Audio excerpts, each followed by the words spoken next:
네, 수요일 저녁 예배 주님 앞에 오신 여러분 축복하고 환영합니다. 며칠 전에 집 뒤쪽에 그 뚝방길을 산책하면서 이렇게 보니까 요즘 일몰 시간이 뭐 거의 8시 다 돼서 더 넘든가 그러더라고요. 우리가 예배 드리는 시간이 예배 드리는 중에 이렇게 일몰 시간이 되는 것 같아요. 주일 예배가 참 중심인데, 그런데 수요 예배는 저녁 때 드리잖아요. 2000년 기독교 역사에서 저녁 기도회, 저녁 때 하나님 앞에 드리는 기도의 예배, 그거를 라틴어로 베스파라고 합니다. 기독교 역사에서 아주 오랜 전통을 가진 것이 바로 저녁 예배, 저녁 기도입니다. 수요일 저녁은 저는 주일 예배랑은 또 다른 아주 포근하고 또 아주 깊은 마음이 많습니다. 한번 우리 앞뒤 좌우 둘러보시면서 우리 눈 인사 한번 이렇게 할까요? 예, 잘 오셨습니다. 건강하십시오. 축복합니다. 교회에서 주일 예배, 수요 예배, 모이는 예배, 인터넷 예배 병행하고 있는데요. 8월 중에 중순 좀 더 지나서 새벽 예배는 지금 인터넷으로만 하고 있는데 모이는 새벽 예배를 8월 하순경에 시작합니다. 그리고 교회 학교 모이는 예배를 9월 초 정도부터 모이는 예배를 다시 재개하려고 지금 교육위원회 또 각 교육기관 부서에서 논의하면서 기도하고 있는 중입니다. 많이 성도 여러분들도 기도해 주시기를 바랍니다. 전자 출입 명부 QR코드 7월 12일부터 시스템 운영하고 있습니다. 성도들이 잘 협조를 해주시고 또 뭐 큰 혼란이나 없이 잘 정착이 돼서 감사합니다. 대개 코로나19가 내년 말이나 돼서 2022년 초나 돼서 자유롭게 외국도 그렇고 뭐 전 세계적으로 그렇게 잡히리라 전체적으로는 그렇게 보고 있는 것 같아요. 그래서 QR코드나 교회 방역이 문화로 정착되도록 하는 게 아주 중요합니다. 1년에 한 번 하는 여름 성경 주일, 돌아오는 주일입니다. 1부, 2부 예배만 있고요. 그리고 주제가 듣는 성경, 시편을 노래하다. 시편 4개의 시편을 낭송자 또 노래도 있고 연주도 있고 해서 특이하게 예배를 구성해서 우리가 예배를 드립니다. 또 그동안 모이는 예배에 나오지 못하시던 우리 교회 성도님들도 교구 구역에서 권면하셔서 같이 나오실 수 있으면 좋겠고요. 물론 코로나 의심 증세가 있거나 여러 의심 증세가 안 좋으신 분들은 나오지 마셔야 되겠지만 또 그동안 인터넷 예배를 드리다가 이렇게 저렇게 예배 드리는 게 아무래도 좀 이렇게 다운되고 그러신 분들은 좀 구역장 또 교구에서 권면해서 나오시면 좋겠습니다. 보시니 참 좋았더라 7, 8, 9호로 계속 쭉 되고 있는데 10, 11, 12 그 다음 호가 또 8월 초면 여기 편집팀들이 또 편집을 합니다. 이게 3개월에 한 번씩이라도 계속 그렇게 돌아가는데 그 다음 호 편집을 위해서 여러분들이 기도해 주시기를 부탁드립니다. 구교구 싱크에서 하는 슬기로운 신앙생활 캠페인, 참 멋진 캠페인 우리 싱크 청년부 진행해 주셔서 감사합니다. 교육부서 10교구 여름 성경학교는 비대면 방식으로 아주 다양하게 진행됩니다. 요셉 공동체는 8월 15, 16 그리고 어린 사무엘은 16, 23, 30 그러니까 주일 3번 그렇게 진행하고요. 다윗 공동체는 20, 21 그리고 태영 사무엘은 26, 27 태영 사무엘은 9월 달입니다. 9월 달이죠. 예. 어쨌든 교육부서에서 여기 여름 성경학교 말고 계속해서 영상으로 이렇게 저렇게 사역하는데 감사하고요. 아까 말씀드린 것처럼 9월 초 정도에 모이는 예배를 재개하려고 하는데 또 뭐 지금 모든 것이 다 그렇듯이 코로나19 상황이 뭐 우리 사회 전반적으로 굉장히 그 감염이 악화되면 또 이게 힘들겠지만 하여튼 기도하는 마음으로 준비하고 있습니다. 예배 후에 그 예배당에서 나가시는 거나 또 차량을 가지고 귀가하시는 것 전체적으로 계속해서 잘 되고 있어서 감사하고요. 차량 우리 교회 앞에 작은 오거리에서 나가실 때 거기서 우회전 하시는 게 제일 막힙니다. 그러니까 직진이나 좌회전이나 또 유턴 비슷한 우회전이라고 유턴이죠, 그죠? 작은 새길에서 그렇게 하시는 게 훨씬 더 빠르고요. 그리고 저도 오늘 아까 오후에 교회 왔다가 거기서 나가는데 거기에 이 차량들이 그 서 있으면 안 되는 거기에 다른 차 한 대가 서 있어가지고 아주 한참을 기다렸습니다.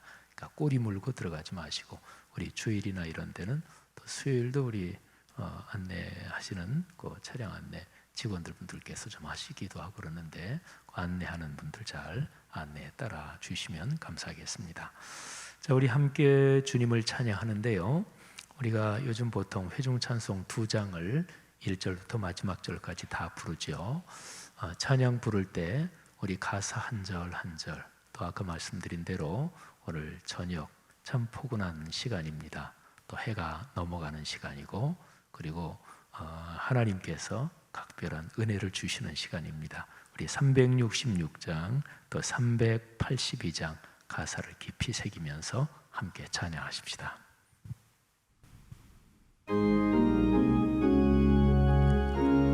성령께서 우리 눈과 귀와 입을 열어주시고 복 주십니다.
성령께서 우리와 같이 계셔서 우리의 마음과 영을 밝혀주십시오. 간구합시다. 오해진 내 인여시자 복음을 널리 전하고 차가운 내 맘 녹여주사 사랑을 하게 하소서. 기쁘신 뜻을 알고자 엎드려 기다리오니 내 입을 열어주소서. 성령이여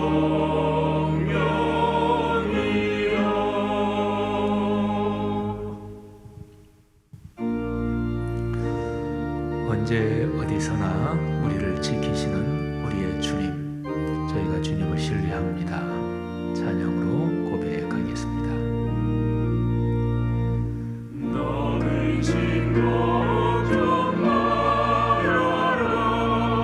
주 너를 지키리.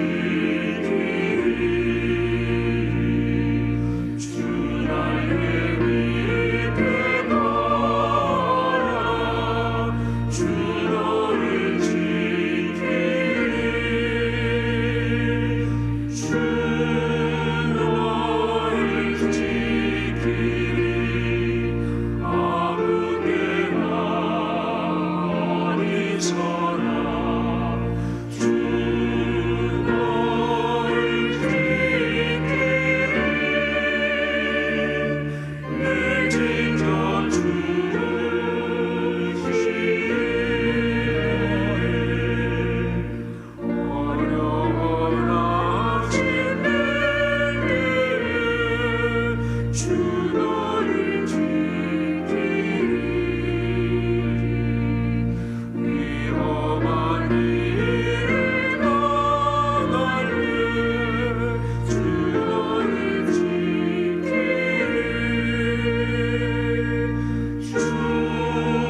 시험 당해도 주 너를 지키리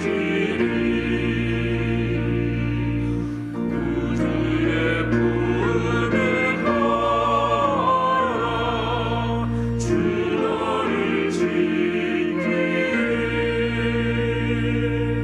주 너를 지키리 아무 때나 어디서나 주 너를 지키리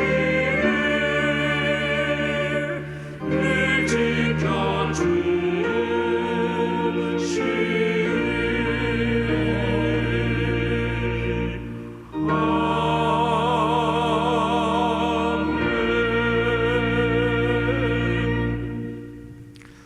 우리의 마음을 모아서 공동의 기도 하나님 아버지 앞에 올리겠습니다. 화면에 나오는 공동 기도문 모두 함께 고백하며 읽으며 기도하는데요. 기도 인도는 노윤희 권사님께서 인도해 주시겠습니다. 천지를 창조하시고 만물을 주관하시는 전능하신 하나님 아버지, 우리 삶의 든든한 반석 되시는 주님의 이름을 찬양합니다. 이 시간 분주했던 하루를 뒤로하고 예배할 수 있는 자리로 불러주셔서 감사드립니다. 잠시 멈춰서서 우리 삶을 주님의 말씀에 비추어 보기 원합니다. 용서하여 주시고 위로하여 주시며 다시 새롭게 하시는 성령님의 은혜를 경험하게 하옵소서. 낯설고 황량한 광야를 지나며 일상에 많은 어려움이 지속되고 있습니다. 언제 어디서 감염이 될지 모른다는 생각에 마음이 많이 위축되었습니다. 날이 더워지고 긴장이 오래 지속되며 피로감도 많이 쌓였습니다. 자비로우신 주님, 우리를 긍휼히 여겨 주옵소서. 생명의 주님을 날마다 바라보며 마음을 잘 지키게 하옵소서. 받아들여야 하는 것들에 대해서는 차분하고 넉넉한 마음을 허락하여 주시고, 변화해야 하는 것들에 대해서는 지혜와 용기를 더해 주옵소서. 특별히 감염병에 취약한 이들을 배려하게 하시고 함께 힘을 모아 이 어려운 현실을 이겨낼 수 있도록 도와주옵소서. 이 일을 계기로 우리 사회가 이웃과 묻 생명의 씨름의 길을 기울이며 함께 살아가는 아름다운 사회로 변화되게 하옵소서. 이제 말씀을 듣습니다. 말씀을 선포하시는 담임 목사님을 영육간에 강건하게 하시고 선포되는 말씀을 통하여 큰 은혜를 누리는 시간 되게 하옵소서. 진리의 말씀으로 보다 먼 곳을 내다보며 언제 어디서든 따뜻하고 의연한 그리스도인으로 살아가도록 도와주옵소서. 지금도 살아계셔서 우리와 항상 함께 하시는 예수님의 이름으로 기도드립니다. 아멘. 우리가 올린 공동의 기도 예수님께서 가르쳐 주신 주기도문으로 마무리하며 완성합시다. 함께 주기도문 올립니다. 하늘에 계신 우리 아버지, 아버지의 이름을 거룩하게 하시며 아버지의 나라가 오게 하시며 아버지의 뜻이 하늘에서와 같이 땅에서도 이루어지게 하소서. 오늘 우리에게 일용할 양식을 주시고 우리가 우리에게 잘못한 사람을 용서하여 준 것 같이 우리의 죄를 용서하여 주시고 우리를 시험에 빠지지 않게 하시고 악에서 구하소서. 나라와 권능과 영광이 영원히 아버지의 것입니다. 아멘. 헤세드 중창단 주 은혜가 내게 족하네, 그런 제목의 찬양 하나님 앞에 올려드리겠습니다.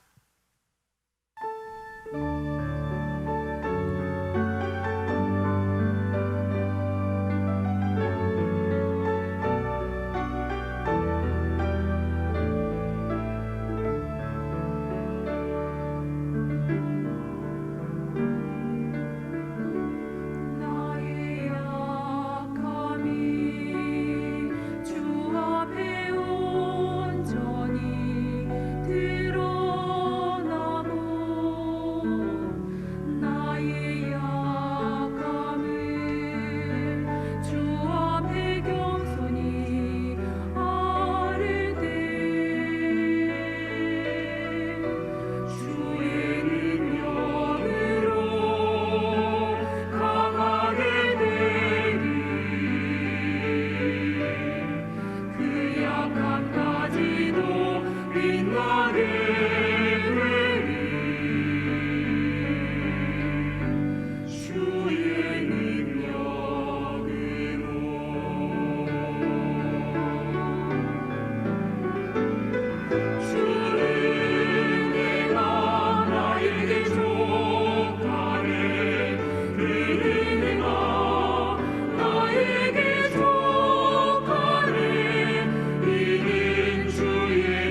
아멘, 아멘. 네, 감사합니다. 귀한 찬양 고맙습니다. 주님의 은혜가 우리에게 족합니다. 넉넉합니다. 귀한 사역 축복합니다. 오늘 설교의 성경 본문 제가 봉독하겠습니다. 구약 성경 말라기서 1장 6절부터 14절까지에 기록된 말씀입니다. 거룩하신 하나님의 말씀입니다. 내 이름을 멸시하는 제사장들아, 나 만군의 여호와가 너희에게 이르기를 아들은 그 아버지를 종은 그 주인을 공경하나니 내가 아버지일진데 나를 공경함이 어디 있느냐? 내가 주인일진데 나를 두려워함이 어디 있느냐 하나 너희는 이르기를 우리가 어떻게 주의 이름을 멸시하였나이까 하는도다. 너희가 더러운 떡을 나의 제단에 드리고도 말하기를 우리가 어떻게 주를 더럽게 하였나이까 하는도다. 이는 너희가 여호와의 식탁은 경멸히 여길 것이라 말하기 때문이라. 만군의 여호와가 이르노라. 너희가 눈먼 희생 제물을 바치는 것이 어찌 악하지 아니하며 저는 것 병든 것을 드리는 것이 어찌 악하지 아니하냐. 이제 그것을 너희 총독에게 드려보라. 그가 너를 기뻐하겠으며 너를 받아주겠느냐. 만군의 여호와가 이르노라. 너희는 나 하나님께 은혜를 구하면서 우리를 불쌍히 여기소서 하여 보라. 너희가 이같이 행하였으니 내가 너희 중 하나인들 받겠느냐. 만군의 여호와가 이르노라. 너희가 내 제단 위에 헛되이 불사르지 못하게 하기 위하여 너희 중에 성전 문을 닫을 자가 있었으면 좋겠도다. 내가 너희를 기뻐하지 아니하며 너희 손으로 드리는 것을 받지도 아니하리라. 만군의 여호와가 이르노라. 해 뜨는 곳에서부터 해 지는 곳까지의 이방 민족 중에서 내 이름이 크게 될 것이라. 각처에서 내 이름을 위하여 분향하며 깨끗한 제물을 드리리니 이는 내 이름이 이방 민족 중에서 크게 될 것임이니라. 그러나 너희는 말하기를 여호와의 식탁은 더러워졌고 그 위에 있는 과일 곧 먹을 것은 경멸히 여길 것이라 하여 내 이름을 더럽히는도다. 만군의 여호와가 이르노라. 너희가 또 말하기를 이 일이 얼마나 번거로운가 하며 코웃음치고 훔친 물건과 저는 것 병든 것을 가져왔느니라. 너희가 이같이 봉헌물을 가져오니 내가 그것을 너희 손에서 받겠느냐. 이는 여호와의 말이니라. 짐승떼 가운데에 수컷이 있거늘 그 서원하는 일에 흠 있는 것으로 속여 내게 드리는 자는 저주를 받으리니 나는 큰 임금이요 내 이름은 이방 민족 중에서 두려워하는 것이 됨이니라. 만군의 여호와의 말이니라. 아멘. 오늘 설교 본문이 좀 길었죠. 또 설교 본문이 좀 무서운 말씀이고 또 무서운 책망의 내용입니다. 자, 오늘 설교 제일 처음에 좀 무섭고 무거운 말씀을 들었는데 좀 우리 가볍고 또는 아름다운 상상을 하게 하는 그런 얘기부터 시작하겠습니다. 선물 받아본 경험 한번 각자 한번 떠올려 보시기 바랍니다. 여러분이 살아오면서 가장 가슴 저리게 고맙고 또 기쁘고 행복한 선물 받으신 경험 한번 떠올려 보십시오. 또 1년 중에 선물 한두 번 또 여러 번 이렇게 받을 기회가 있잖아요. 자, 제가 질문 하나 드리겠습니다. 선물에서 마음이 중요한가요? 내용물이 중요한가요? 아니면 또 포장이 중요한가요? 제가 세 가지를 말씀드렸는데 내용물 그러면 거기에 선물의 값이 얼마나 나가는 것인지 그것도 또 연관이 될 수밖에 없겠네요. 물론 선물이라는 것이 가격이 상식적인 선 밖으로 커지면 그거는 선물이 아니고 뇌물이 되지요. 하여튼 선물 범위에서 마음과 내용물과 선물하면 또 뭐니 해도 포장이잖아요. 어떤 게 중요하다고 생각하십니까? 물론 제 이 질문은 셋 중에 하나만 딱 골라라 그러는 질문은 아닙니다. 그냥 제가 답을 말한다면 또 제 견해를 말한다면 셋 다 중요합니다. 선물에서 마음과 내용물과 포장 이 세 가지는 이거는 절대로 따로따로 떨어지지 않습니다. 다 연동돼 있지요.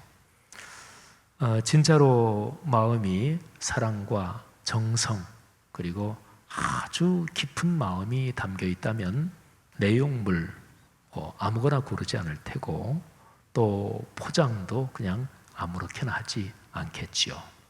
자, 선물이 그렇습니다. 선물하고 비슷하기도 한데 사실은 다른 그런 것이 예물입니다. 자, 선물, 예물. 한번 생각해 보시겠어요? 공통점과 차이점이 무엇일까요? 선물과 예물의 공통점, 그리고 또 차이점. 공통점을 먼저 말씀드리면, 아까 선물에 대해서 말씀을 드렸는데, 예물도 마음과 그리고 내용이나 포장이나 등등 이 표현이 있죠. 그러니까 속과 겉, 마음과 표현이 같이 하나로 연동돼야 한다. 이거는 선물이나 예물이나 똑같아요. 그런데 차이점이 있습니다. 이 차이점은 꽤 큰 것입니다. 자, 선물은 주는 사람의 성의잖아요. 그죠? 사실은 안 줘도 상관없고 주는 사람의 성이고 주는 사람의 마음의 결정인데, 근데 예물은 마땅히 갖추어야 할 예, 그리고 사람이 마땅히 지켜야 할 도리, 그 표현으로 드리는 것이 예물입니다. 선물, 예물, 뒤에 물자는 똑같잖아요. 근데 앞에 예자가 이게 사람이 마땅히 지켜야 할 도리, 그게 예라는 단어에 담긴 뜻이죠. 예라는 단어의 한자어 한번 머리에 이렇게 떠올리실 수 있겠습니까? 그 앞에 보면 부수가 보일 시자입니다. 근데 한자에서의 보일 시자가 굉장히 중요합니다. 보일 시, 그러니까 한자로 일리할 때 이 이렇게 쓰고 밑에다가 작을 소자 이렇게 세 개 가운데 길게 양쪽에 이렇게 하면 이게 보일 시죠. 두 개 하고 이렇게. 근데 한자에서 이 보일 시자는 한자가 상형 문자, 그러니까 글자의 모양으로 뜻을 이렇게 나타내고 그렇게 시작된 거잖아요. 근데 보일 시자는 신에게 바치는 제단을 표현하는 말입니다. 그래서 한자에서 이 보일 시자가 제사와 연관된 그런데 굉장히 많이 쓰입니다. 또 학자들 중에서는 한자가, 그러니까 이렇게 중국 문화에서 제일 처음 시작된 한자가 노아의 후손이 전 세계로 퍼지면서 그러면서 그게 쭉 동방 쪽으로 이어진다, 이런 거를 실제적으로 굉장히 연구하는 학자들이 있어요. 그래서 한자를 그런 각도에서 연구하는 학자들이 많습니다. 그래서 대표적으로 배주자 이거를 노아의 8명이 방주에 타서 거기서 내렸다, 그렇게 그것을 풀고 그러는 학자들도 있습니다. 근데 그렇게 본다면 예물 하면은 말이죠, 이 예물은 신에게 드리는 것하고 연관이 되어 있는 거예요. 사실은 한자의 보일시가 대개 그런 용도로 쓰이기도 하고요. 그러니까요, 선물하고 예물 중에서 예물은 훨씬 더 엄중하고 무거운 것입니다. 허투루 하면 절대로 안 되는 거예요. 제가 어렸을 때 저희 아버지 때 삼형제 분이 제사를 드리던 그런 기억이 있어요. 저는 고등학교 때부터 예수를 믿었기 때문에 저는 이렇게 빼주셨는데, 근데 제사를 드릴 때 가끔 저희 아버지하고 큰아버지하고 작은아버지 세 분이 제상 이렇게 차려놓고 그걸 가지고 가끔 이렇게 저렇게 의견이 충돌하는 그런 기억이 납니다. 아, 형님 그거 이쪽에 놔야지. 아니야, 이쪽이 맞아. 그래가지고 세 분이 의견이. 그래서 제사 예법은 이렇게 쭉 내려오는 거를 아주 작은 거라도 큰 의미를 담은 것으로 하면 그거는 아주 중대한 문제가 됩니다. 이게 예라는 말에 담긴 뜻입니다. 예물. 우리 기독교 신앙으로 말하면 하나님께 드리는 것이 예물이죠. 그죠? 그러니까 이거는 아주 중요한 거죠. 하나님께 드리는 게 예배잖아요. 그래서 예배에서 하나님께 우리를 드립니다. 그러는 구체적인 표현, 그게 예물. 우리가 보통 헌금 뭐 이렇게 표현이 되지만 그게 바로 예물입니다. 여러분, 기독교 신앙에서 타락과 회복을 얘기할 때 언제나 예배, 예물이 연관이 됩니다. 자, 타락은 근본적으로 무엇일까요? 일반적으로 얘기하면 자기의 본분에서 벗어나는 것이 타락입니다. 가장의 본분은 가정을 지키고 이끌고 이게 가장의 본분인데 그 본분을 제대로 안 하면 가장이 타락하는 거지요. 그럴 거 아니겠어요? 군에서 경비하는 보초, 이 경비병의 본분은 그건 그야말로 경비하는 거죠. 그런데 경비에 실패한다, 딴청 피운다, 그거는 자기의 본분을 다 안 하는 거죠. 그러니까 타락은 근본적으로 본래 자기가 맡은 일, 본래 자기의 그 위치, 자기의 사명, 거기에서 벗어나는 것 또는 그거를 내팽개치는 것, 이게 사실은 타락의 가장 일반적인 표현입니다. 그러면 사람의 타락은 무엇일까요? 사람의 본분을 벗어나는 거죠. 그러면 사람이 어떤 존재인지 그걸 알아야 되겠죠. 기독교의 가르침으로 사람의 본분은 창세기에 나옵니다. 하나님께서 사람을 제일 처음에 어떤 존재로 창조하셨는지, 본디, 본래 어떤 존재로 창조하셨는지, 창세기 1장 26절, 27절을 제가 낭독하겠습니다. 하나님이 이르시되 우리가 우리의 형상을 따라 우리의 모양대로 우리가 사람을 만들고 그들로 바다의 물고기와 하늘의 새와 가축과 온 땅과 땅에 기는 모든 것을 다스리게 하자 하시고, 하나님이 자기 형상 곧 하나님의 형상대로 사람을 창조하시되 남자와 여자를 창조하시고. 아멘. 그러니까 사람의 본분 중에서 제일 중요한 것이 하나님의 형상을 따라 창조됐다 하는 거죠. 사람 속에는 하나님의 형상이 있습니다. 어거스틴이라고 하는 우리 기독교의 신앙의 아주 큰 선배, 또 인류 역사의 큰 스승이기도 한 어거스틴은 그런 얘기를 했어요. 사람 속에 채워지지 않는 어떤 공간, 그런 게 있어서 사람은 하나님의 품에 안기기까지는 평안함이 없다. 이런 유명한 말을 고백록에서 했습니다. 이제 사람이 본래 그렇게 만들어졌기 때문에 그런 것입니다. 그러니까 사람의 본분은 하나님의 형상을 따라 창조돼서 하나님과의 관계가 끊어지면 사람은 공허해지는 거예요. 그게 타락인데, 그러니까 하나님과의 관계, 이게 잘 유지돼야 돼요. 근데 그 하나님과의 관계, 그걸 가리켜서 예배라고 합니다. 그러니까 사람은 창조부터 예배자로 창조됐습니다. 그래서 사람의 타락은 예배자의 자리를 떠나는 거예요. 그리고 예배자의 길을 거부하는 것, 이게 인간의 타락입니다. 다른 모든 타락에서 일어나는 결과들은 이 타락의 본질적인 요것 때문에 다 이어지는 거죠. 창세기 21장에 바벨탑 사건이 나오는데, 바벨탑 사건이 그게 심각한, 성경 전체에서 가장 심각한 죄악인 이유가 있습니다. 인간이 예배자이기를 거부하고 인간 스스로 신이 되려고 했던 그런 일이기 때문에 그게 가장 큰 죄악이죠. 대를 높이 쌓아서 하늘에 닿게 하고 우리 이름을 내자. 그러니까 우리가 하늘의 그 하나님께 예배하고 머리 숙일 필요가 없다. 우리가 신이 되면 된다. 그런 거죠. 자, 타락이 이렇다면 그러면 회복은 무엇일까요?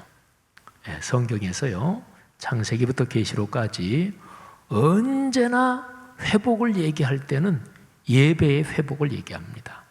그러니까 타락은 구체적으로 말하면 이스라엘 구약 이스라엘 사람의 그 사회 구조에서 보면 성전 제사, 성전 예배가 망가지는 게 타락이고요. 회복은 반대지요. 언제나 회복할 때는 성전과 절기의 재건을 말합니다. 성전은 예배 드리는 공간이고요. 절기는 예배 드리는 시간에 대한 규정입니다. 예배의 공간과 시간, 바로 이것이 회복되는 것, 이게 언제나 회복입니다. 자, 오늘 성경 본문 말라기서가 역시 똑같습니다. 오늘 말라기서 성경 본문은 예배의 타락을 말합니다. 그런데 아주 구체적으로 예물에 대해서 언급을 합니다. 예물의 타락은 그거는 단면입니다. 결과입니다. 그러니까 예물을 드리는 게 보니까 타락했다. 그러면 마음이 담기지 않았다는 거죠. 마음이 타락해서 그래서 겉으로 드러나는 예물을 함부로 드리고 이러는 거죠. 마음이 예배에서 떠났다. 그는 이미 예배의 그 삶의 구조가 붕괴됐다는 것이고 하나님과의 관계가 무너졌다는 거죠. 그러니까 아까 말씀드린 것처럼 근원으로 올라가면 하나님과의 관계, 바로 그것입니다. 성도 여러분, 여러분의 삶이 누구나 마찬가지입니다. 적어도 신앙인으로서 내 삶이 곤고하다. 요즘 왜 이렇게 힘들지? 왜 이렇게 짜증이 나지? 그러면 언제나 하나님과의 관계를 점검해 보면 그러면 거기에서 거의 모두 대답을 다 찾을 수 있습니다. 물론 저희 설교자들이나 또는 기독교 신앙의 권면에서 모든 것을 지나치게 단순화시킨다 이렇게 생각하는 분들도 계실지 모르지만 성경이 그것을 말씀합니다. 여러분, 하나님 아버지와의 관계, 주님과의 관계가 여러분의 삶에서 늘 가장 소중한 자리에 있기를 주의 이름으로 권면합니다. 자, 그러면 오늘 이 성경 본문 이거를 한번 세 번역으로 제가 읽어드릴 테니까 한번 들어보세요. 그러니까 제가 지금까지 설명드린 거, 예물을 함부로 드리는구나, 마음이 이미 떠났구나, 예배의 관계, 하나님과의 관계가 이미 무너졌구나 하는 것을 알 수가 있을 것입니다. 제가 한번 세 번역으로 읽으면 훨씬 더 쉽게 와닿죠. 아들은 아버지를 공경하고 종은 제 주인을 두려워하는 법인데 내가 너희 아버지라고 해서 너희가 나를 공경하기라도 하였느냐? 내가 너희 주인이라고 해서 너희가 나를 두려워하기라도 하였느냐? 나 만군의 주가 말한다. 제사장들아, 너희가 바로 내 이름을 멸시하는 자들이다. 그러나 너희는 우리가 언제 주님의 이름을 멸시하였습니까? 하고 되묻는다. 너희는 내 제단에 더러운 빵을 바치고 있다. 그러면서도 너희는 우리가 언제 제단을 더럽혔습니까? 하고 되묻는다. 너희는 나 주에게 아무렇게나 상을 차려주어도 된다고 생각한다. 눈먼 짐승을 제물로 바치면서도 괜찮다는 거냐? 절뚝거리거나 병든 짐승을 제물로 바치면서도 괜찮다는 거냐? 그런 것들을 너희 총독에게 바쳐보아라. 그가 너희를 반가워하겠느냐? 너희를 좋게 보겠느냐? 나 만군의 주가 말한다. 제사장들아, 이제 너희가 하나님께 우리에게 은혜를 베풀어 주십시오 하고 간구하여 보아라. 이것이 너희가 의뢰하는 일이지만 하나님이 너희를 좋게 보시겠느냐? 나 만군의 주가 말한다. 너희 가운데서라도 누가 성전 문을 닫아 걸어서 너희들이 내 제단에 헛된 불을 피우지 못하게 하면 좋겠다. 나는 너희들이 싫다. 나 만군의 주가 말한다. 너희가 바치는 제물도 이제 나는 받지 않겠다. 해가 뜨는 곳으로부터 해가 지는 곳까지 내 이름이 이방 민족들 가운데서 높임을 받을 것이다. 곳곳마다 사람들이 내 이름으로 분향하며 깨끗한 제물을 바칠 것이다. 내 이름이 이방 민족들 가운데서 높임을 받을 것이기 때문이다. 나 만군의 주가 말한다. 그런데 너희는 주께 차려드리는 상쯤은 더러워져도 괜찮아 하면서 너희들도 싫어하는 음식을 제물이라고 그 위에 바치니 너희는 지금 내 이름을 더럽히고 있다. 너희는 또 이 일이 얼마나 실증나는 일인가 하고 말하며 제물을 멸시한다. 나 만군의 주가 말한다.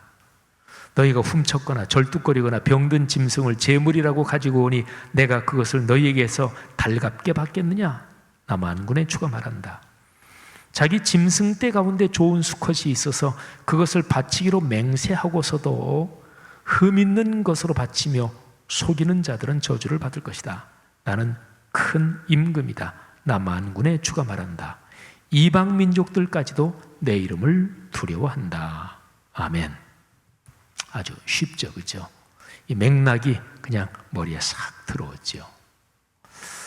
사랑하시는 여러분, 삶의 길을 걸어가며 마지막 결론 부분이 가까웠을 때 제일 중요한 것을 뒤늦게 깨달으면 그게 실패한 인생입니다. 저는 목회하면서 가끔 그런 말씀을 하시는 분들 얘기를 들어봤어요. 목사님, 제가 좀 더 일찍 예수 믿었으면 얼마나 좋을까요? 인생 그냥 이렇게 저렇게 다 지나고 이제 중년 다 지나고 나서 이제야 예수 알고 이 좋은 거를 좀 일찍 알았으면 얼마나 좋았을까요? 우리 여기에 계신 분들 중에서 모태 신앙인 분들은 그런 면에서 무지무지하게 큰 축복입니다. 어머니 태중에 있을 때부터 엄마 아빠의 기도 소리, 찬송 소리를 들은 축복이지요.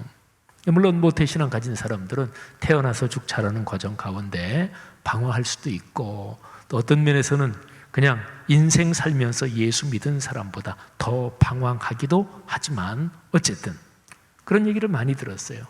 목사님, 좀 더 일찍 예수 믿었으면 얼마나 좋았을까요? 강원도 오대산 골짜기 거기 있는 교회에서 목회할 때 옛날에 무당 대를 잡았던 경상도 할머니, 지금은 권사님이 되셨습니다마는 그 권사님이 저한테 그 얘기를 자주 하셨어요. 그러면 이제 제가 그렇게 말씀드렸죠. 그땐 집사님이었는데, 집사님 이렇게 늦게 예수 믿으셔서 이렇게 열심히 봉사하고 섬기시니 집사님께서 이렇게 늦게 예수 믿으신 그 안타까움과 그 감격으로 집사님만이 또 하셔야 될 역할이 있으신 거예요. 사랑하신 여러분, 인생사 걸어가면서 중요한 거는 가능한 대로 일찍 깨달아요. 그래서 인생을 성공적으로 산 사람들의 얘기에는 귀를 기울여야 됩니다. 내가 어떤 직종 또는 어떤 직장에서 걸어갈 때 그 직종에서 성공한 사람, 존경받으며 성공한 사람에게는 귀를 기울여야 되잖아요. 근데 단지 그 직종에서 높게 최고에 올라갔다, 우리 그리스도인은 그것만 봐서는 안 되죠. 우리 그리스도인은 언제나 인품과 사람됨까지 같이 봐야 돼요. 그래서 단순하게 성공한 게 아니라 성공한 사람들 중에서 욕먹는 사람 많잖아요. 근데 다른 사람들에게 존경받으며 훌륭한 인격과 그리고 훌륭한 마음과 영혼을 가지면서 성공한 사람들, 그런 사람 얘기는 귀를 기울여야 되잖아요. 그렇게 보면 전도서 말씀은 우리가 깊이 귀를 기울여야 될 아주 중요한 말씀입니다. 전도서는 솔로몬이 기록한 것으로 보통 그렇게 얘기를 하잖아요. 근데 솔로몬은 그의 인생 만년에 여러 잘못된 길을 걸었지만 하나님께 참 사랑을 받은 사람이에요. 솔로몬의 별명이 여디디아지요. 하나님의 사랑이 그에게 있다. 솔로몬의 별명입니다. 솔로몬은 지혜자 중에서 대표적인 사람이고 또 인생의 수많은 것을 경험했고, 그런 솔로몬이 인생의 부귀영화, 다른 사람이 누려보고 싶은 거 누리지 못한 게 없이 다 누리고 모든 지식을 가지고 그리고 나서 맨 마지막 결론으로 쓴 게 전도서인데요. 그 전도서 마지막 장 12장 거기에서도 맨 마지막 3절을 제가 읽어드리겠습니다. 제가 오늘 설교의 맥락에서 드리고 싶은 구절은 마지막 두 절 13절, 14절인데요. 네, 12절 읽어드리는 거는 12절이 제 개인에게 특별히 은혜를 옛날에 주었던 거기 때문에 잠깐 12절 먼저 소개하면 12절은 제가 유학 공부하면서 독일 유학하면서 굉장히 위로가 됐던 말씀입니다. 내 아들아, 또 이것들로부터 경계를 받으라. 많은 책을 짓는 것은 끝이 없고 많이 공부하는 것은 몸을 피곤하게 하느니라. 아멘. 굉장히 위로가 됐습니다. 이게 너무 그렇게 바락바락 모든 것을 다 희생하면서 그렇게 공부하지 말아라, 이런 의미도 담겨 있거든요. 자, 오늘 설교 맥락에서는 13, 14절 13절 일의 결국을 다 들었으니, 다 앞에서 1장부터 12장 거기까지 다 얘기했어요. 인생의 모든 것 다 얘기했습니다. 일의 결국을 다 들었다. 하나님을 경외하고 그의 명령들을 지킬지어다. 이것이 모든 사람의 본분이니라. 아멘. 사람의 본분을 두 가지로 얘기합니다. 첫째, 하나님을 경외하는 것. 성경에서 경외라는 단어가 나오면 예배라는 말하고 동의어로 보면 됩니다. 사람의 본분은 첫째, 하나님을 예배하는 것입니다. 사람은 근본적으로 예배자거든요. 그 다음에 두 번째는 그의 명령들을 지킬지어다. 예배의 중심은 하나님을 만나고 그분의 말씀을 듣는 거잖아요. 그러니까 예배에서 듣고 깨달은 그 말씀을 삶에서 지키는 것, 실천하는 것. 그러니까 말씀이 삶으로 이어지는 거죠. 자, 이것이 사람의 본분이라는 거예요. 첫째가 하나님을 예배하는 것, 두 번째가 하나님의 말씀이 삶으로 이어지게 그렇게 사는 것. 자, 그런데 그 다음에 이제 맨 마지막 14절, 하나님께서 마지막에 심판하실 때 무엇을 중점적으로 보시는가, 무엇을 다루시는가, 바로 그거를 다루신다는 거예요. 마지막 절이 이렇습니다. 하나님은 모든 행위와 모든 은밀한 것 일을 선악간에 심판하시리라. 아멘. 하나님이 무엇을 선으로 보시고 무엇을 악으로 보실까요? 하나님을 예배하고 그의 말씀대로 사는 것, 그것을 선으로 보십니다. 그리고 그렇지 않은 반대의 것을 악으로 보시는 거죠. 사랑하신 여러분, 저는 오늘 말라기서 말씀 가운데서 11절 말씀을 잠깐만 더 묵상하며 소개하려고 하는데, 이 11절 말씀은 말라기서에서 예배의 타락, 그리고 예배의 관계, 하나님과의 관계가 망가진 것을 책망하면서, 그런데 미래에 아름답게 예배가 회복되는 그 얘기를 여기 11절에서 하고 있습니다. 자, 11절, 만군의 여호와가 이르노라. 해 뜨는 곳에서부터 해 지는 곳까지의 이방 민족 중에서 내 이름이 크게 될 것이라. 각 처에서 내 이름을 위하여 분향하며 깨끗한 제물을 드리리니 이는 내 이름이 이방 민족 중에서 크게 될 것임이니라. 아멘. 여러분, 이 말라기서 1장 11절 말씀, 미래에 펼쳐질 아름다운 모습이 이방 민족들, 세계 모든 나라 사람들이 하나님을 찬양하고 하나님께 예배한다는 거잖아요. 근데 구약성경 이사야서, 구약성경의 모든 예언서 중에서 제왕의 위치를 차지하고 있는 아주 중요한 책이고, 시편이 제일 길죠. 150편인데 시편 다음으로 제일 긴 책이 이사야서거든요. 이사야서 66장 마지막 장인데요, 그 마지막 장의 거의 마지막 부분에 보면 인류 역사에 최종적으로 일어날 일을 예배하는 것으로 기록하고 있습니다. 22절, 23절을 제가 읽습니다. 내가 지을 새 하늘과 새 땅이 내 앞에 항상 있는 것 같이 너희 자손과 너희 이름이 항상 있으리라. 여호와의 말이니라. 그 다음 23절, 여호와가 말하노라. 매월 초하루와 매 안식일에 모든 혈육이 내 앞에 나와 예배하리라. 아멘. 매월 초하루, 매달, 매 안식일, 이거는 하나님께서 구약에서 정하신 예배할 그 시간, 이 절기에서 가장 대표적인 것을 얘기한 거죠. 근데 거기에 모든 혈육이, 이 혈육은 사실은 모든 민족뿐만 아니라 생명이 있는 모든 것까지 포함한다, 이렇게 해석할 수도 있어요. 인류 역사의 정말 최종 목적은 무엇입니까? 그게 예배입니다. 성도 여러분들이요, 나의 예배 생활을 한번 돌아보십시다. 저는 지난 주일 설교에서 그런 말씀을 드렸어요. 이 코로나19 상황이 우리 기독교 신앙의 본질을 다시 한번 회복할 하나님이 주신 기회다. 사실은 우리 교회가 코로나19 방역에 대해서 굉장히 엄격하게 지금 철저하게 하고 있는 교회 중에 하나일 텐데, 우리가 지금 주일 예배, 수요 예배 외에는 모이는 걸 지금 아무것도 안 하고 있잖아요.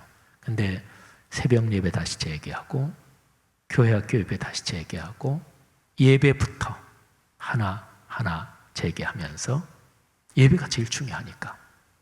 다른 모든 활동은 예배만큼 중요하지 않아요. 그러니까 교회에서 예배를 먼저 다시 재개하는 것, 이게 제일 중요한 거죠. 다른 그 무엇도 아니고요.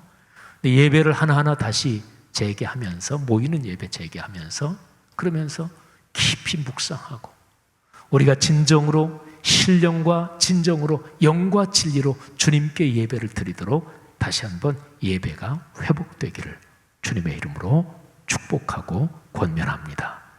모이는 예배, 또 인터넷 예배, 같이 우리가 병행하고 있습니다만, 내가 인터넷 예배를 드려야만 될 상황이 아니라면 교회당에 나와서 예배하는 게 그게 맞는 거겠죠.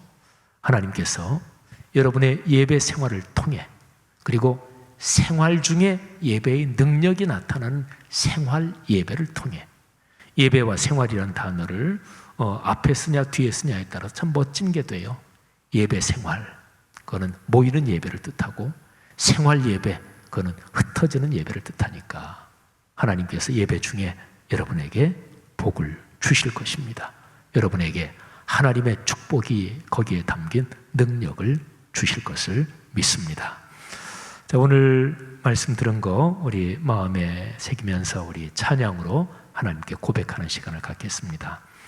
35장 찬양, 큰 영화로신 주, 이 찬양인데요, 가사를 한번 깊이 마음에 묵상하면서 찬양하겠습니다.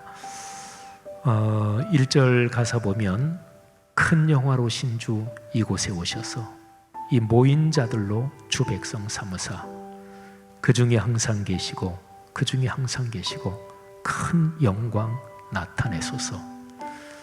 예배에 처음에 모였을 때, 주님 이곳에 오십시오. 저희와 항상 같이 계십시오. 주님의 영광을 보여주십시오. 이게 예배의 목표예요. 주님의 영광을 체험하는 것. 2절 보면, 이 백성 기도와 또 예물 드림이, 여기 예물 나오네요. 향내와 같으니 곧 받아주십시오. 주에서 크신 복음을, 주에서 크신 복음을 만 백성이 듣게 하옵소서. 예배를 왜 드려요? 예배에서 받은 은혜로 세상 땅끝까지 가서 주의 복음을 전하는 선교의 삶을 살라고. 예배와 선교는 절대로 떨어질 수 없는 짝입니다. 선교하지 않는가? 그건 예배 제대로 안 드리는 거예요. 예배에서 많이 은혜를 받았는데 그의 삶이 선교적 삶이 아니다. 그는 예배 제대로 드린 게 아닙니다. 예배에서 하나님 만난 게 아니죠. 예배에서 하나님 만났으면 선교적 삶을 살 수밖에 없어요. 그리고 선교적 삶은 늘 예배의 자리에 올 때마다 여기에서 다시 힘을 얻고, 여기에서 다시 동력을 얻어서 선교가 계속되는 거죠. 3절이 얼마나 감격스러운지 몰라요. 또 우리 자손들 다 주를 기리고 저 성전 돌같이 기나게 하소서. 성전 돌같이 아주 중요하고 귀하게 하소서. 여러분의 아들, 딸, 손녀, 손자들이 어떻게 되면 제일 좋겠습니까? 주님, 우리의 자손들이 다 주님께 예배하고 주를 기린다는 게 예배한다는 거잖아요. 그리고 하나님의 성전의 돌같이 그렇게 귀하고 소중한 존재가 되게 하소서. 그래서 주님이 구원하신 능력을 다 끝날까지 우리 자손들에게 주옵소서. 여러분의 아들, 딸, 손녀, 손자 가문이 그런 복을 받으시기를 축복합니다. 맨 마지막 4절 가사, 늘 영원한 나라로 이어지지요. 주 믿는 만민이 참 진리 지키며 예 성도들같이 주 찬송하다가. 우리의 신앙의 선배들 주님 찬송하고, 찬송을 근본적으로 해석하면 예배하고 똑같은 말이에요. 경외도 그렇지만 저 옛 성도들 같이 주 찬송하다가 주님 예배하다가 저 천국 보좌 앞에서 늘 찬송하게 하소서, 늘 예배하게 하소서. 35장 우리의 마음을 다해서 주님 앞에 찬양 올리겠습니다. 큰 영화로신 주 이곳에 오셔서 이 모인 자들로 주 백성 삼으사 그 중에 항상 계시고 이 중에 항상 계시고 큰 영광 나타내소서. 이 백성 기도와 또 예물 드림이 향내와 같으니 곧 받으옵소서. 주 예수 크신 복음을 주 예수 크신 복음을 만 백성 듣게 하소서. 또 우리 자손들 다 주를 기리고 저 성전 돌같이 기나게 하소서. 주 구원하신 능력을 주 구원하신 능력을 늘 끝날까지 주소서. 주 믿는 만민이 참 진리 지키며 예 성도들 같이 주 찬송하다가 저 천국 보좌 앞에서 저 천국 보좌 앞에서 늘 찬송하게 하소. 4절 다시 한번. 주 믿는 만민이 참 진리 지키며 예 성도들 같이 주 찬송하다가 저 천국 보좌 앞에서 저 천국 보좌 앞에서 늘 찬송하게 하소서.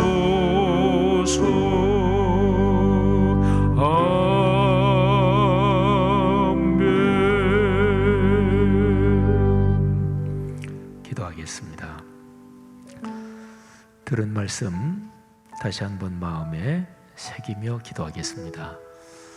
오늘 말라기서 1장의 말씀 아주 준엄한 말씀인데 저는 바벨론 포로기 이후에 기록된 세 권의 예언서 학개, 스가랴, 말라기, 지금은 우리가 에스라서 묵상하고 있습니다만 에스라, 느헤미야도 바벨론 포로기 이후에 기록된 거예요. 근데 그 두 책은 예언서에 분류되지 않고 역사서 쪽으로 분류되어 있습니다만 저는 사실은 작년 말부터 하나님 한국 교회 살려주시고 이 땅의 그리스도인들 불쌍히 여겨 주옵소서 그러면서 바벨론 포로기 이후에 구약성경 문서들을 읽으면 거기서 길이 보이겠다 간절히 사모하고 그리고 애타는 마음으로 학개, 스가랴, 말라기를 묵상을 했고 또 묵상하며 말씀을 전하고 있습니다. 여러분 아주 결론은 명백합니다. 예배가 회복되면 그러면 하나님의 축복도 회복됩니다. 그러니까 이 목표를, 시야를 분명히 해야 돼요. 교회 전체의 삶도 그렇지만, 민족 전체의 삶도 그렇지만, 개인의 삶도 마찬가지입니다. 어려우십니까? 힘드십니까? 뭐가 문제입니까? 근데 가까운 원인들을 찾을 수도 있겠죠. 그런 것도 찾아서 부지런히 하셔야 되겠죠. 그런데 근본 원인, 그거를 파헤쳐야 합니다. 그건 언제나 하나님과의 관계입니다. 우리보다 먼저 살았던 신앙의 선배들 중에서 여러분이 또는 오늘날 이 시대에 가장 힘든 사람이 겪고 있는 그런 어려움들보다 훨씬 더 말할 수 없이 더 큰 어려움을 겪었던 수많은 신앙의 선배들이 많았지만, 그 어려움도 주님 꼭 붙잡고 넉넉하게 성도답게, 그리스도답게, 그리스도인답게 이겨냈습니다. 힘이 무엇일까요? 그건 바로 하나님과의 관계, 하나님께 대한 신뢰입니다. 이 시간에 우리 다 같이 기도하는데, 하나님, 내 자신의 예배의 삶이 넉넉하게 회복되게 하옵소서. 주일 예배, 수예배 드리는 예배마다 정성과 마음을 다해 예배드리며 주님 영광 보게 하시고 주님 만나게 하옵소서. 하나님, 우리 말씀삼 공동체 성락 성결교회 코로나19 상황에서 예배가 아름답게 회복되고 깊어지고 충만하게 하옵소서. 한국교회가 코로나19 상황에서 다시 한번 예배가 회복되고 하나님과의 관계가 회복되게 하여 주시옵소서.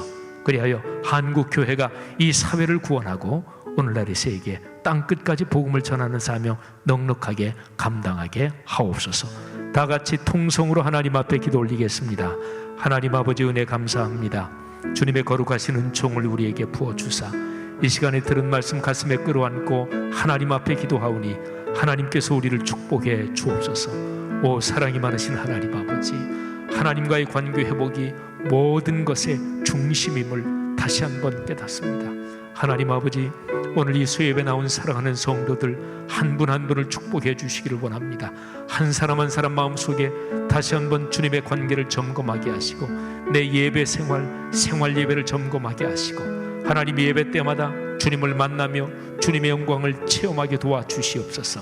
하나님 예배에 대해서 간절함이 있게 하시고 사모함이 있게 하시고 하나님께서 우리에게 부어주시는 은혜, 하나님께 간절히 구하는 심정들이 되게 도와주시기를 간절히 원합니다. 하나님 아버지, 한국교회를 긍휼히 여겨 주옵소서. 한국교회가 다시 한번 주님 앞에서 회복되게 하시기를 간절히 원합니다. 하나님 아버지, 교회 공동체를 섬기는 목회자들과 장로님, 권사님, 집사님, 지도자들을 하나님이 긍휼히 여겨 주시기를 원합니다.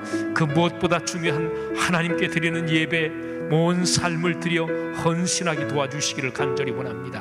하나님, 인간의 욕심은 사라지고 하나님께 올리는 영광스러운 예배가 아름답게 빛나는 한국교회 되게 하시고 한국교회가 그리하여 예배 생활이 생활 중에 예배의 마음으로, 예배의 정신으로, 예배 때 깨달은 말씀으로 살게 해주시기를 간절히 원합니다. 그리하여 빛과 소금으로 우리 사회를 비출 수 있도록 주님께서 축복하시기를 간절히 바랍니다. 오 주님이여 축복하옵소서. 역사하여 주시옵소서. 감사합니다. 한 번 더 기도하겠습니다. 8월 하순경에 새벽 예배, 모이는 예배를 재개할 생각을 갖고 지금 목회자들이 준비하면서, 근데 무슨 모임을 재개하든지 방역을 병행해야 됩니다. 새벽 예배하면 5시나 4시 반에서 5시 사이에 누군가는 나와서 방역 체크를 해야 되거든요. 또 새벽기도 끝나면 예배드린 그 공간을 누군가는 소독을 해야 돼요. 그러니까 전에하고는 다르게 어떤 예배 하나 재개하는 게 많은 섬김의 손길들이 필요합니다. 여러분 지금 수예배 드리는데 이거 끝나면 이 공간 소독합니다. 그러니까 지금 예배 드리고 모이는데 굉장한 더 섬김의 손길이 필요하고, 교회학교 예배는 말할 것도 없이, 새벽 예배는 좀 구조가 간단해요. 교회학교 예배는 굉장히 방역 계획을 꼼꼼하게 세워야 그래야 됩니다. 새벽 예배 그리고 교회학교 예배를 위해서 기도해 주시고, 또 교회학교 각 기관 여름 성경학교 지금 인터넷으로 비대면 방식으로 진행하는데 그것을 위해서 이 시간 한번 중보 기도하겠습니다. 다 함께 기도하겠습니다. 하나님 아버지, 은혜를 감사합니다.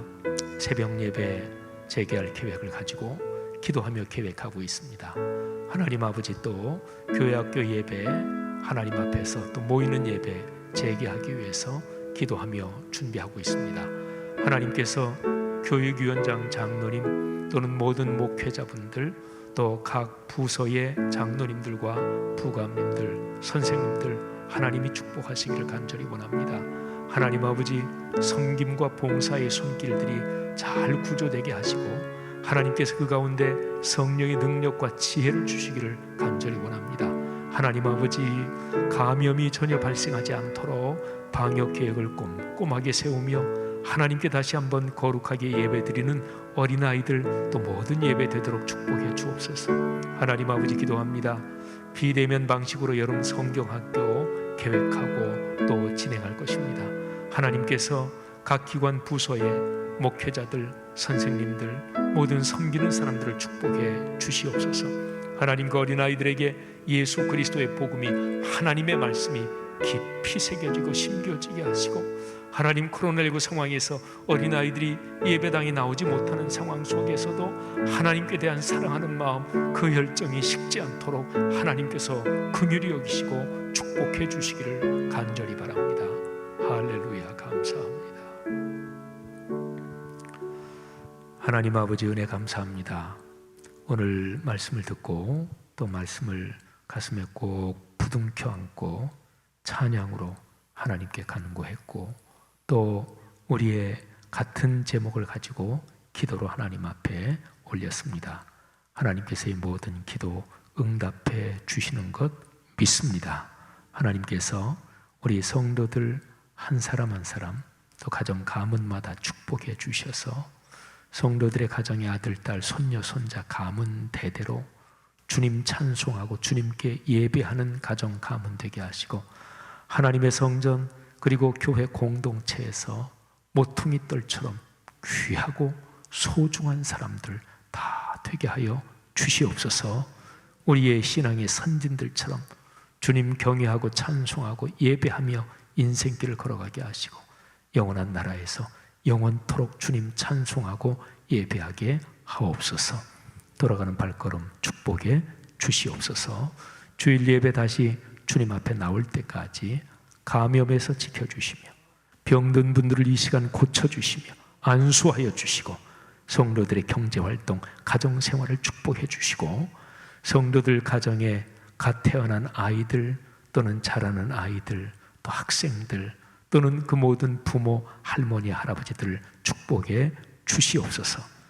예수 그리스도의 은혜와 하늘아버지의 사랑하심과 늘 함께 하시는 성령의 손 붙잡고 동행하시는 그 자상하신 은총이 하늘 백성 머리 위에 이 귀한 사람들을 통해 오늘의 세계 위에 지금부터 영원히 함께 계시기를 축원하옵나이다. 아멘.